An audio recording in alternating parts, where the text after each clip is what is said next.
तो hello everyone, कैसे हैं आप लोग? आई होप आप सभी अच्छे होंगे और अच्छे से ट्रेड कर रहे होंगे। जैसे कि आप देख रहे हैं, आज हम बात करने वाले हैं फॉरेक्स ट्रेडिंग के बारे में कि फॉरेक्स ट्रेडिंग होता है क्या और फॉरेक्स ट्रेडिंग कैसे करते हैं हम लोग, ठीक है। और इसके बारे में हम बात करेंगे कि ये इंडिया में लीगल है या इलीगल है। और बहुत सारे लोग इंडिया से ट्रेडिंग नहीं करते हैं फॉरेक्स में, बहुत कम ही लोग इंडिया से ट्रेडिंग करते हैं फॉरेक्स में। तो अगर आप भी इंडिया में रह के ट्रेडिंग करना चाहते हैं फॉरेक्स में, तो इस वीडियो को जरूर देखिएगा। ये वीडियो आपके लिए है।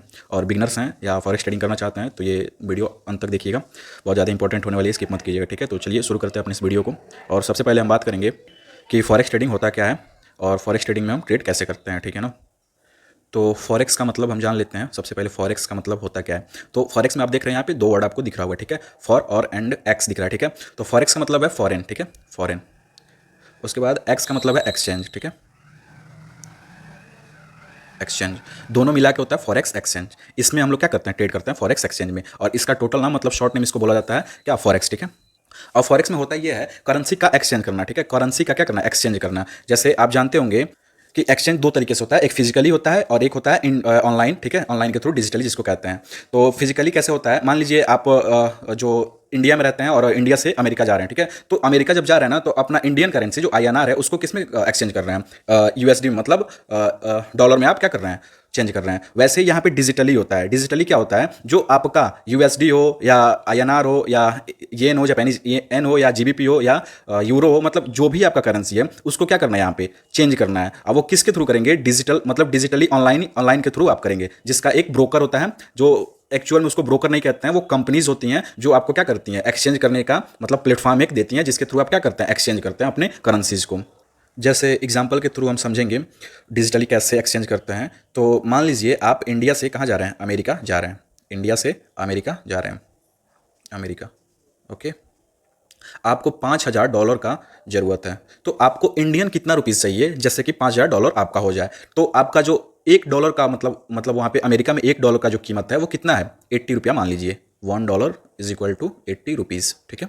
मतलब $1 का जो प्राइस है वो कितना रुपया है, 80 रुपीज़ है, ठीक है। आपको ज़रूरत है कितने का, $5,000 का। तो आप यहाँ पे टोटल इंडियन रुपीज़ कितना लेके जाएंगे कि $5,000 वहाँ पे हो जाएगा। तो यहाँ पे समझिए आपका इससे 80 rupees Indian INR currencies and 80 rupees INR currencies and $5,000, इन दोनों को मल्टीप्लाई करेंगे यहाँ पे तो आपका टोटल क्या निकल के आ जाएगा, इंडियन कितना रुपीस चाहिए आपको, ठीक है। तो टोटल यहाँ पे आएगा कितना, 4 लाख रुपया, ठीक है। तो आपको कितना रुपया चाहिए, 4 लाख रुपया चाहिए इंडिया का। तो आपका कितना डॉलर होगा, $5,000 होगा अमेरिका में, ओके। तो आपने 4 लाख रुपया लेके गया अमेरिका और कन्वर्ट कर लिया कितने में, $5,000 में। उसके बाद जब आप अमेरिका से लौट के इंडिया आएंगे, ठीक है, तो आपके पास कितना $5,000 होगा। वो बात अलग है कि आपने जितना भी खर्च किया वो बात अलग है, मैं यहाँ पे एग्जांपल आपको दे रहा हूँ। फिर से अगर जब आप लौट के वहाँ से आ रहे हैं तो आपके पास $5,000 आपके पास है। अब उसको इंडियन रुपीज़ में कन्वर्ट करना है, ठीक है। जब आप अमेरिका से कहाँ आ रहे हैं, इंडिया आ रहे हैं, जब आप इंडियन रुपीज़ में उसको कन्वर्ट करेंगे ना $5,000 को, तब तक आपका डॉलर का प्राइस अगर बढ़ गया होगा, मतलब 80 से कितना हो गया होगा, 85 हो गया होगा। तो आप यहाँ पे देख लीजिए कितना होगा। तो जब आपका डॉलर का प्राइस बढ़ जाएगा, 85 हो जाएगा, $1 का प्राइस 85 रुपीज़, तो $5,000 का प्राइस हो जाएगा 4,25,000 रुपीज़, ठीक है। अब आप यहाँ पे देखिए प्रॉफिट कैसे बनाए।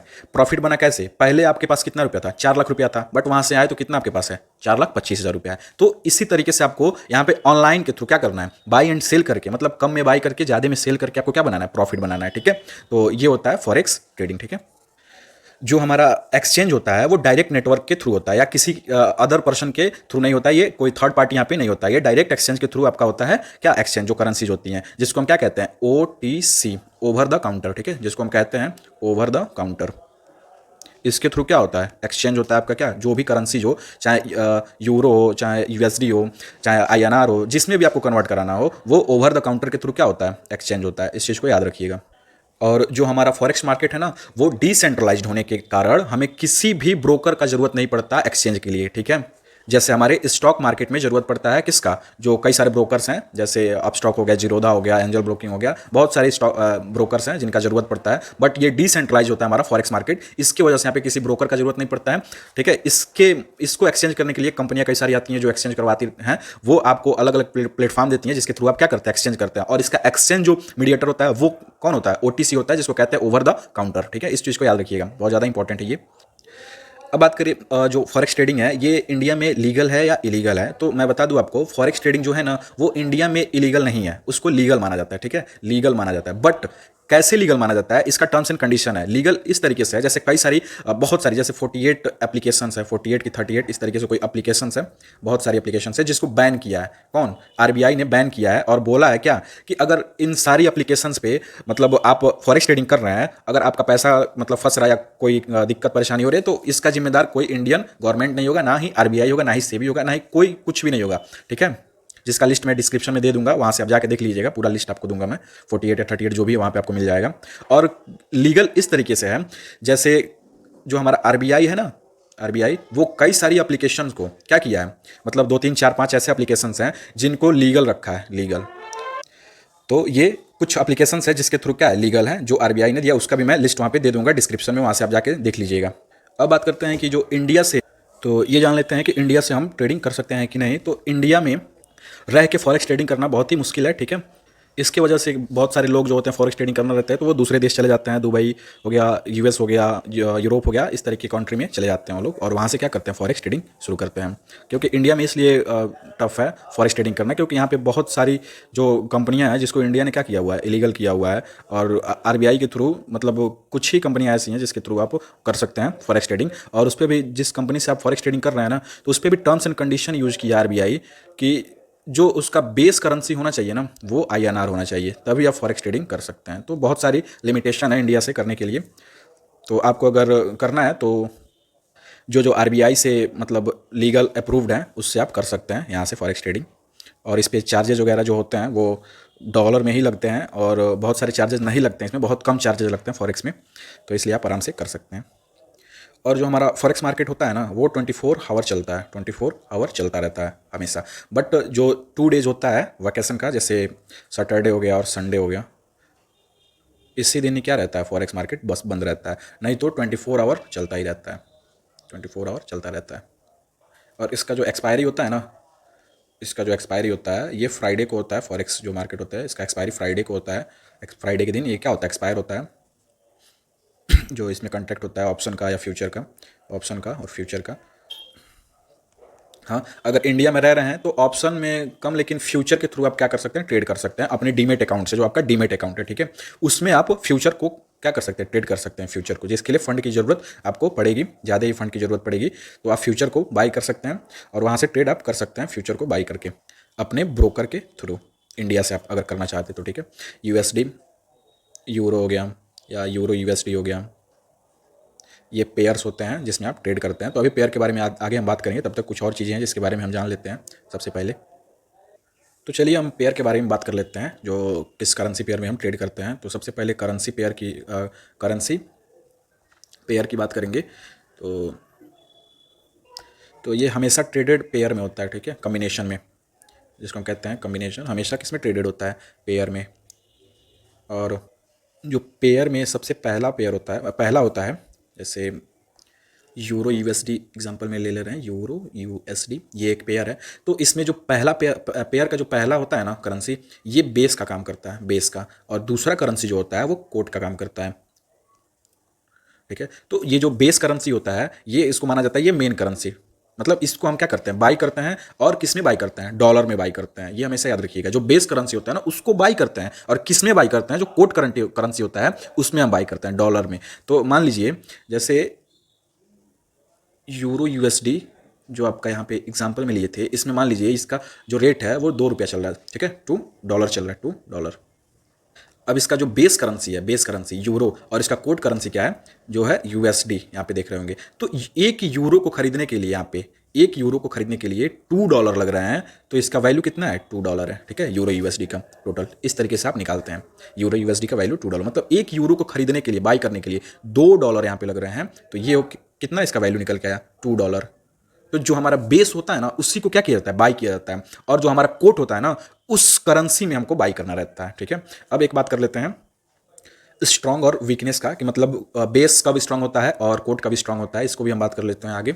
तो जानते हैं यूरो यूएसडी में कोट और बेस आपको पता होगा, कोट कौन है और बेस कौन है आपका।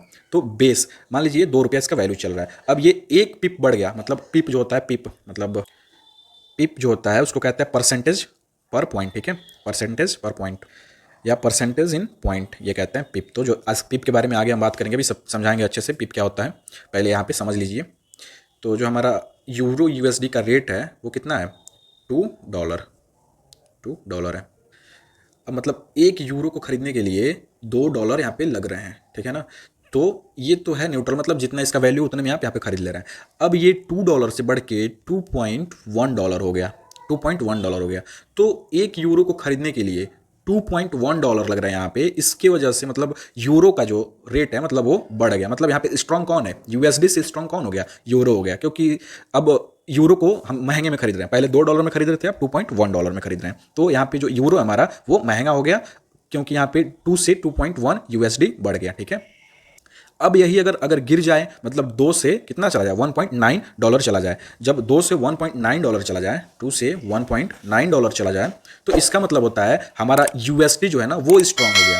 यूएसडी जो है वो स्ट्रांग हो गया यूरो से, यूएसडी जो है वो स्ट्रांग हो गया किससे, यूरो से। और ये क्या हो गया, वीक हो गया, ठीक है ना। क्योंकि पहले तो इसका न्यूट्रलाइज वैल्यू क्या था, 2 था, अब ये कम हो गया, कितना, यूरो यूएसडी का वैल्यू कितना हो गया, 1.9 हो गया। मतलब 0.1 कम होने के कारण क्या हो गया, यूएसडी हमारा जो है वो हमारा स्ट्रांग हो गया, और यूरो क्या है वो हमारा वीक हो गया। अब बात कर लेते हैं सबसे ज़्यादा ट्रेड किस करेंसी में होती है, जो आपका वॉच लिस्ट होना चाहिए ट्रेड करने के लिए, वो कौन कौन सा बनाना चाहिए। तो सबसे पहले हम बात करेंगे euro USD, euro USD pair, USD ऐसे मैं सब लिख ले रहा हूँ, उसके बाद आपको दिखा रहा हूँ। तो यहाँ पे देख सकते हैं अपना वॉच लिस्ट बनाना है। जो सबसे पहला है यूरो यूएसडी का, उसके बाद है यूएसडी जापानीज येन का, उसके बाद यूएसडी कनेडियन का है, उसके बाद है ब्रिटेन पाउंड यूएसडी का है, ठीक है। और इसके साथ डाउ जोन्स में भी आप ट्रेड कर सकते हैं, गोल्ड और क्रूड ऑयल में भी ट्रेड कर सकते हैं। ये आपका क्या हो गया, वॉच लिस्ट हो गया, इसमें आप ट्रेड कर सकते हैं फॉरेक्स में। अब सबसे पहला यूरो यूएसडी है, इसमें सबसे ज़्यादा ट्रेड होता है 28% के लगभग, और यूएसडी जापानीज में सबसे इसके बाद मतलब ट्रेड होता है 13% के लगभग, और ब्रिटेन पाउंड में 11% के लगभग ट्रेड होता है, ठीक है। मतलब ये 3 बहुत ज़्यादा इंपॉर्टेंट होते हैं जिसमें ज़्यादा ट्रेड होता है। उसके बाद जो होता है 8-9% जो होता है इसमें ट्रेड होता है यूएसडी कैड में, ठीक है, कैनेडियन में। तो आपका वॉच लिस्ट ये बना लेना चाहिए जिसमें आपका ट्रेड होता है, जिसमें डाउ जोन्स में आ जाता है, उसमें भी आप ट्रेड कर सकते हैं। और ये गोल्ड हो गया, सिल्वर हो गया, क्रूड ऑयल हो गया, ये कमोडिटी में भी आप ट्रेड कर सकते हैं फॉरेक्स में, ठीक है। अब बात करते हैं सबसे ज़्यादा किस करेंसी को यूज किया जाता है पेयर को खरीदने के लिए। तो सबसे ज़्यादा यूएसडी को यूज किया जाता है, लगभग 72% के तक का क्या यूज किया जाता है डॉलर को पेयर को बाई करने के लिए। उसके बाद आता है यूरो हो गया 39%, जो तीसरा हमारा है वो है जापानीज येन है 25% के करीब, और चौथा जो है जीबीपी है ब्रिटेन पाउंड 20% के करीब। सबसे ज़्यादा मतलब डिसेंडिंग ऑर्डर में यहाँ पे आप देख सकते हैं, जिसमें ज़्यादा ट्रेड होता है वो आपको दिख रहा है किस किस करेंसीज़ में। तो अब बात करते हैं हम लॉट साइज़ के बारे में कि लॉट साइज़ क्या होना चाहिए। लॉट साइज़, तो हमारा जो लॉट होता है ना वो एक होता है स्टैंडर्ड लॉट, एक होता है मिनी लॉट, एक होता है माइक्रो लॉट, एक होता है नैनो लॉट, ठीक है। यहाँ पे देख रहे होंगे standard lot, mini lot, micro lot, nano lot. अब इसके हिसाब से हमको पैसा देना रहता है, ठीक है, ट्रेड करने के लिए। तो सबसे पहले हम बात कर लेंगे स्टैंडर्ड लॉट के बारे में कि स्टैंडर्ड लॉट में क्या होता है और कैसे वर्क करता है। तो जो हमारा स्टैंडर्ड लॉट होता है ना, स्टैंडर्ड लॉट एसएल के हिसाब, एसएल लिख रहे हैं स्टैंडर्ड लॉट, ठीक है। इसमें यूनिट में बाई किया जाता है। तो एक लॉट में मतलब स्टैंडर्ड एक लॉट में 1000 कह रहे हैं 1 लाख यूनिट आता है, 1 लाख यूनिट आता है यहाँ पे, ठीक है, बाई करने के लिए। अगर एक लॉट बाई कर रहे हैं स्टैंडर्ड लॉट में तो 1000 यूनिट बाई होगा, ये हमेशा याद रखिएगा। और अगर यूरो यूएसडी में बाई कर रहे हैं, इसका प्राइस 1.10 का चल रहा है, तो टोटल आपको $1,10,000 यहाँ पे पे करना पड़ेगा, ठीक है, ये हमेशा याद रखिएगा। अब मैं सारा एग्जाम्पल जितने सारा है वो मैं यूरो यूएसडी पे बताऊंगा, जिसका रेट क्या रहेगा, $1.10 रहेगा। और इसमें एक पिप मतलब 1 पिप का अप एंड डाउन होगा ना, तो $10 का, मतलब अगर 1 पिप का अप एंड डाउन हो रहा है, अप या डाउन हो रहा है, तो $10 का आपका प्रॉफिट होगा, $10 का प्रॉफिट या लॉस यहाँ पे होगा अप या डाउन पे। अगर एक पिप क्या हो रहा है, ऊपर नीचे हो रहा है, तो $10 का। पिप को भी आगे बताऊंगा, आगे कैसे होता है पिप और कैसे वर्क करता है, सब आगे बताऊंगा पिप को। अब बात करते हैं मिनी लॉट का, जो हमारा मिनी लॉट है, मिनी लॉट ML से डिनोट कर रहे हैं इसको। और यूरो USD इसमें कितना चल रहा है, यूरो USD इसमें चल रहा है वही $1.10 का, ठीक है। ये हमारा क्या चल रहा है, यूरो USD चल रहा है। अब इसमें बाई करेंगे ना, बाई एक लॉट बाई करेंगे तो 10,000 यूनिट आपको बाई करना पड़ेगा, 10,000 यूनिट बाई करना रहेगा, ठीक है। इसमें 10,000 यूनिट। और यूरो USD $1.10 के होने के कारण यहाँ $11,000 क्या करना रहेगा, पे करना रहेगा आपको एक लॉट बाई करने के लिए, हमेशा याद रखिएगा। अब इसमें भी एक पिप के हिसाब से, मतलब एक पिप ऊपर नीचे हो रहा है तो आपका इसका प्रॉफिट होगा या लॉस होगा वो $1 के हिसाब से होगा, ठीक है। अगर माइक्रो में मिनी में बाई कर रहे हैं तो $1 के हिसाब से होगा, $1 पर पिप। मतलब एक एक पिप ऊपर जा रहा है, एक एक पिप नीचे जा रहा है, तो पर पिप $1 का आपका प्रॉफिट एंड लॉस होगा, ये हमेशा याद रखिएगा। अब अगर माइक्रो लॉट को बाई कर रहे हैं तो इसको एक लॉट को बाई करने के लिए 1,000 यूनिट बाई करेंगे। मतलब एक लॉट जब बाई करेंगे ना तो उसमें 1,000 यूनिट बाई होगा आपका, ठीक है। और इसमें जो आपका पैसा जाएगा वो $1,100 जाएगा, खर्च होगा आपका। और जो प्रॉफिट एंड लॉस होगा पर पिप के हिसाब से, मतलब एक एक पिप ऊपर जा रहा है, एक एक पिप नीचे जा रहा है, तो प्रॉफिट एंड लॉस इसका होगा पर पिप के हिसाब से, वो होगा कितना, $0.10 पर पिप के हिसाब से इसका प्रॉफिट एंड लॉस होगा। मतलब अगर प्रॉफिट होगा तो $0.10 का प्रॉफिट होगा, लॉस होगा तो $0.10 का लॉस होगा, ठीक है, पर पिप के हिसाब से। और अगर नैनो में बाई कर रहे हैं, नैनो मतलब जिसका नैनो आता है, नैनो में बाई कर रहे हैं सेम वही चीज़, तो एक लॉट में यहाँ पे 100 यूनिट आएगा, 100 यूनिट आएगा, ओके। और इसको यूरो USD $1.10 के हिसाब से, मतलब $1.10 के हिसाब से कितना होगा, $110 आपको क्या करने पड़ेंगे, पेमेंट करने पड़ेंगे, पे करने पड़ेंगे। और इसका पर पिप प्रॉफिट एंड लॉस जो इसका होगा ना, प्रॉफिट एंड लॉस जो होगा वो होगा कितना, $0.01 प्रॉफिट एंड लॉस होगा। मतलब एक पिप ऊपर गया या एक पिप नीचे गया ना, या 2 पिप ऊपर गया 2 पिप नीचे गया, तो उसी के हिसाब से अगर एक पिप ऊपर जा रहा है एक पिप नीचे जा रहा है तो $0.1001 का प्रॉफिट होगा यहाँ पे, और लॉस भी इतना ही का होगा अगर नीचे जा रहा है 1 पिप, तो ठीक है। तो आप इसको नोट भी कर सकते हैं अपने इसमें, नोट्स में अपने नोट करके रख लीजिएगा, बहुत ज़्यादा काम आएगा ये चीज़। अब बात करते हैं पिप होता क्या है, ठीक है। तो पिप को जान लेते हैं, परसेंटेज इन पॉइंट, PIP, बहुत ज़्यादा इंपॉर्टेंट होता है ये, जिससे आपको पता चलता है प्रॉफिट एंड लॉस। तो पिप का मतलब होता है ना परसेंटेज इन पॉइंट। तो इसको याद रखिएगा इस तरीके से, जो हमारा यूरो USD कोई भी USD हो ना, तो इसको कहते हैं fourth decimal value change, fourth decimal value change इसको कहा जाता है। मतलब जो हमारा फोर्थ डेसिमल वैल्यू चेंज होता है ना, उसको क्या कहते हैं, पिप कहते हैं, ठीक है ना। वैसे मान लीजिए कि एग्जांपल के थ्रू एग्जांपल ले रहे हैं, तो मान लीजिए यूरो USD का वैल्यू है 1.2341, ये आपका वैल्यू है यहाँ पे यूरो USD का, एग्जांपल के तौर पे लिया हूँ, ठीक है।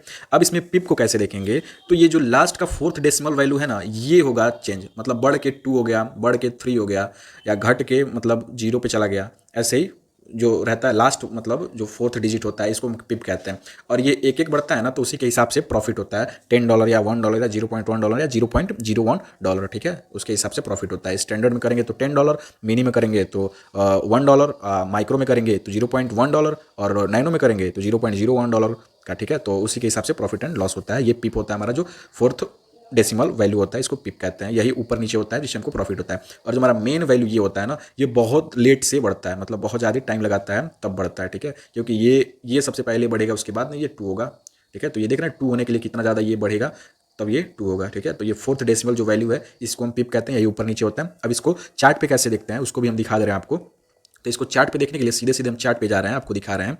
तो ये जो हमारा चार्ट है ना, इसको, ये एक कैंडल जितने पिप का बनता है ना, जैसे अपने स्टॉक मार्केट में पॉइंट का बनता है, जो इसको स्केल से मापते हैं यहाँ से यहाँ तक, ठीक है। जिसको स्केल से हम क्या करते हैं, मापते हैं, यहाँ से यहाँ तक आपको पता चल जाता है कि कितने पॉइंट का ये मूवमेंट किया है। वैसे ही हम इसको भी स्केल से नापेंगे, और इसको भी देखेंगे कि ये कितने पॉइंट का ये मूवमेंट किया है, ठीक है। अब जितने पॉइंट का मूवमेंट किया होगा उतने पिप होगा, क्योंकि ये जो फोर्थ वैल्यू होता है वो हमारा पिप के हिसाब से चलता है, ठीक है। तो ये उसको अपने स्केल से नापेंगे, जो इसमें इंडिकेटर्स में रहता है स्केल, उसको यूज करके मापेंगे और देखेंगे कि कितने पिप का ये जो कैंडल है टोटल बना हुआ है, ठीक है ना। तो पिप को ऐसे मापते हैं। तो सिंपल सा मतलब है, जैसे अपने स्टॉक मार्केट में मूवमेंट को मापा जाता है, पॉइंट को मापा जाता है, कितना पॉइंट ऊपर नीचे हुआ, वैसे इसमें पिप को मापा जाता है, कितना पिप ऊपर नीचे हुआ है, ठीक है। और ये बहुत ज़्यादा जो फॉरेक्स चार्ट होता है ना, ये बहुत ज़्यादा वोलेटाइल होता है। दिख रहे हैं कितना वोलेटाइल है, मतलब कितना शानदार मूवमेंट आपको मिलता है इसमें ट्रेड अगर करते हैं तो। यहाँ पे आपको दिख रहा होगा, आप यहाँ पे देख रहे होंगे, आप कहीं भी देख लीजिए, बहुत अच्छा मूवमेंट आपको इसमें मिलता है ट्रेडिंग के लिए, देख सकते हैं बहुत अच्छा मूवमेंट मिलता है, आप कहीं भी देख लीजिए।